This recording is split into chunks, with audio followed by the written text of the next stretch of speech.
केलं माया, आपण एवढं सगळं नाटक रचलं, तो अथर्व त्या मीरामुळे पडला असं दाखवलं, तरी सुद्धा तो अथर्व तिच्याकडूनच औषध घेतोय, तिच्या हातूनच पाणी पितोय। म्हणजे थोडक्यात काय, तरी एवढं सगळं करून शेवटी ती मीराच जिंकली।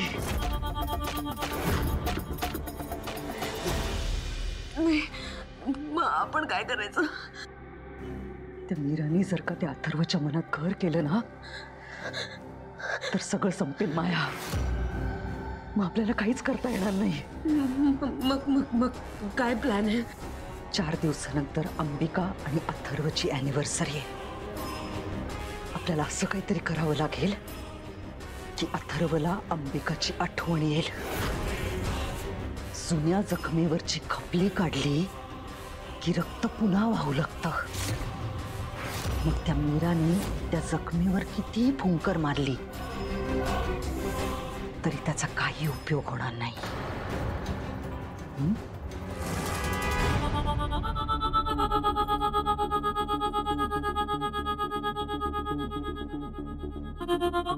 यावेळी तरी माती खाणार नाहीस ना तू? नाही।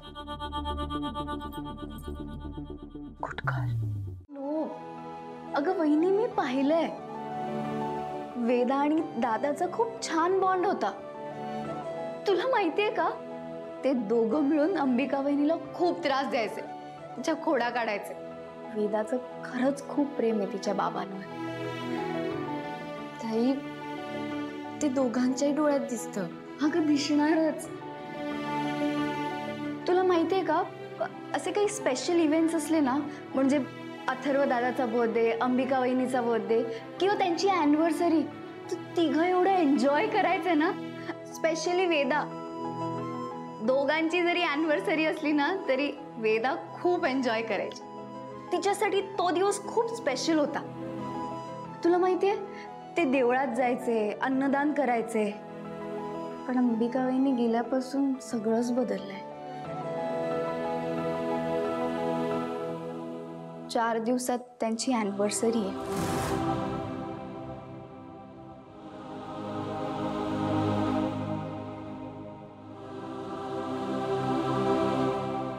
काय झालं?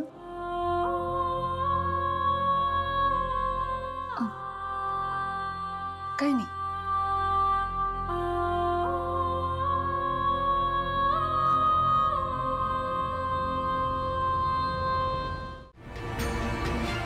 आणि एकदा का अॅनिव्हर्सरी झाली की त्याचा हा त्रास आणखी वाढेल आणि मग मीराचा विचार त्याच्या मनात सुद्धा येणार नाही।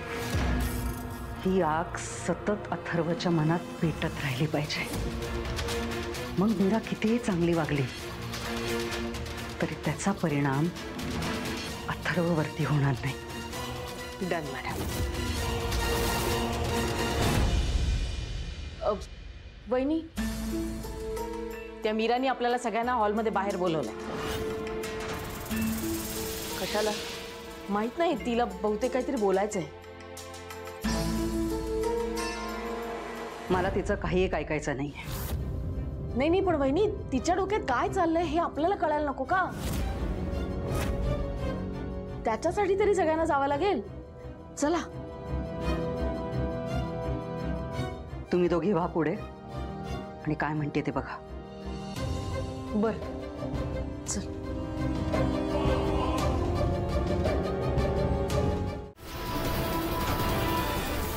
खरं तर या घराची मालकीण व्हायचंय तुला।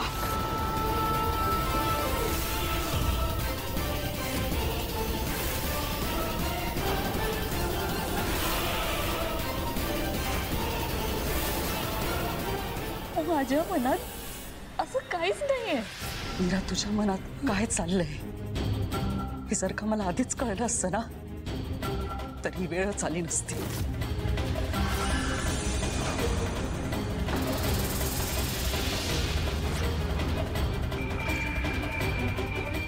अहो, तिघेही तो दिवस खूप आनंदाने साजरा करायचे।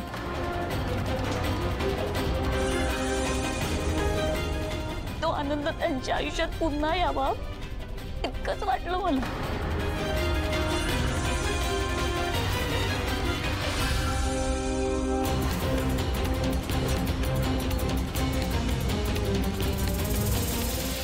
कधीपासून अथर्वच्या आनंदाचा विचार करायला लागलीस मीरा? त्याचा विश्वासघात करून त्याच्याशी लग्न केलंस, इथेच त्याचा आनंद संपला.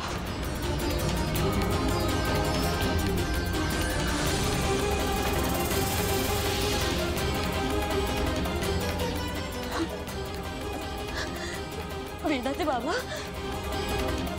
वेदाचे बाबा, तुम्ही तरी समजून घ्या ना. मी हे सगळं करायला का म्हणते ते. तुला ही अॅनिव्हर्सरी साजरी करायची काही गरज नाही.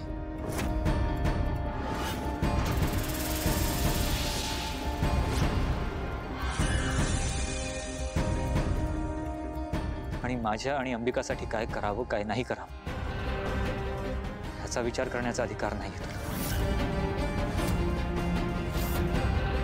आणि प्लीज प्लीज तू अंबिकाचं नाव घेत जाऊ नकोस.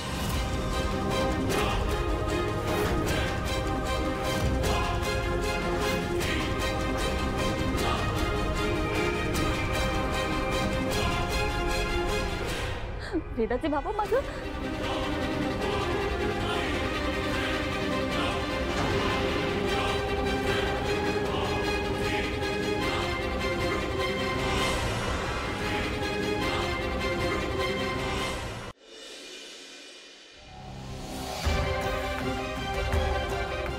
वेदा, वेदा बाळा, तुला तरी पटतंय ना आपण अॅनिव्हर्सरी साजरी करायची ना?